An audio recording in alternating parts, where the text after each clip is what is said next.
Kim, what about yourself? What have been your sort of highlights of the weekend?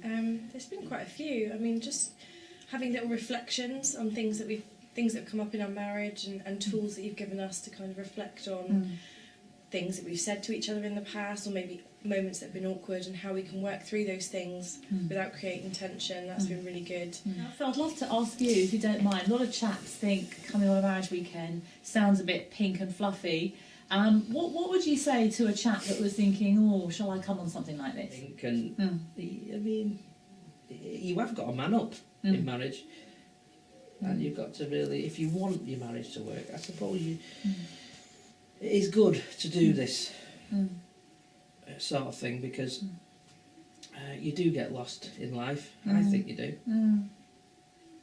As I just explained to him, you do need to do these weekends for yourself and your wife, because it's really helpful. You just have to come here with a completely open mind. Yeah, I mean, it's not like no one's forced to talk about anything they don't want to.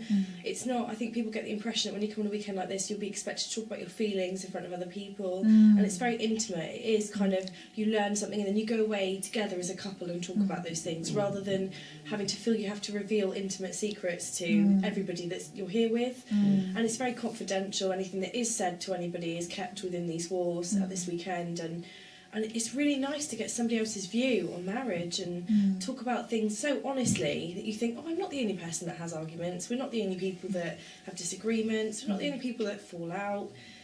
That's part of marriage, and it's about working through that to make it work, rather than thinking that it's just going to be perfect the day you get married.